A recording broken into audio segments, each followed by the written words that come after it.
All right. My fellow Americans, our movement is far from over. In fact, our fight has only just begun. Everyone thinks they know everything about Trump, right?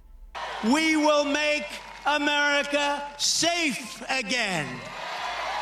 And we will make America great again. But what if I told you there's more to the story than anyone expected? Did Trump really send secret COVID-19 testing kits to Putin during the pandemic? And why are there rumors that he's still in contact with the Russian leader, even after leaving office? In today's video, we're diving into some shocking allegations from Bob Woodward's latest book, War. We'll break down Trump's supposed behind-the-scenes connections to Putin, the Kremlin's responses, and what this all could mean for U.S.-Russia relations. You're going to want to stick around for this. Let's start with what Bob Woodward uncovered in his latest book, War. Woodward isn't just any journalist. He's the guy who helped expose the Watergate scandal. So when he drops new claims, people pay attention. In his book, Woodward alleges that during the height of the COVID-19 pandemic, Trump secretly sent COVID-19 testing kits to Putin. At a time when the U.S. was facing a massive shortage of these kits, Trump supposedly prioritized sending them to Russia for Putin's personal use. But that's not all. Woodward also claims that Trump and Putin have stayed in contact after Trump left the White House, with up to 7 private phone calls since then. These calls, reportedly made from Mar-a-Lago, are raising serious concerns about what Trump and Putin may have discussed behind closed doors. Now, Trump has strongly denied these allegations, calling Woodward's book fake news and accusing him of fabricating the entire story.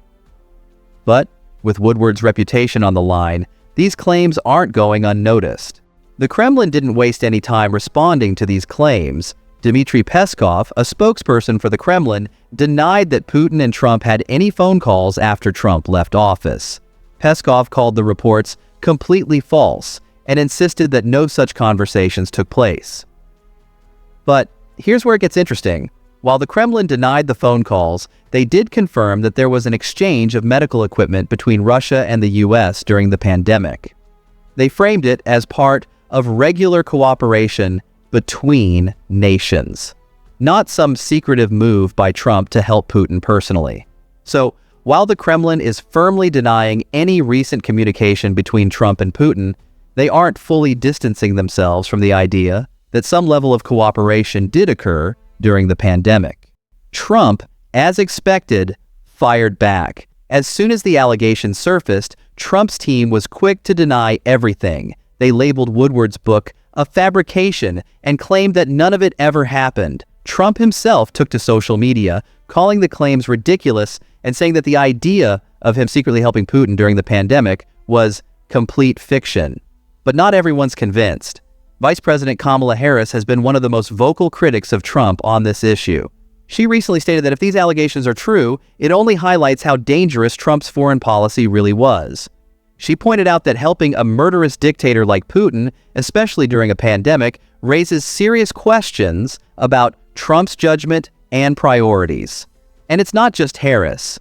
Media outlets like CNN, The Washington Post, and Politico have been covering this story heavily, questioning whether Trump's ties to Putin have ever really ended or if they're still influencing U.S. politics. So, what does this all mean for U.S.-Russia relations moving forward? For years, U.S. relations with Russia have been complicated, especially with the ongoing war in Ukraine and the allegations of Russian interference in U.S. elections. If Trump truly sent secret COVID-19 testing kits to Putin, it would raise even more questions about his foreign policy and loyalty.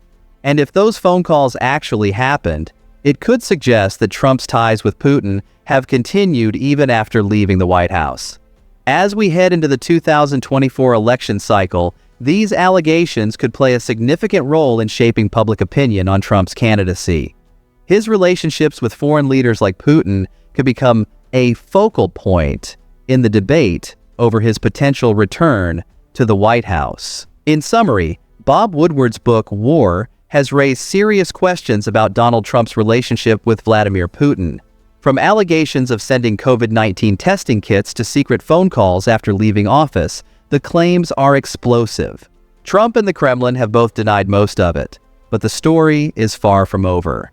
As the 2024 election approaches, Trump's ties to foreign leaders like Putin are likely to become a central issue in political debates. Whether these allegations stick or not, they're certainly going to keep people talking.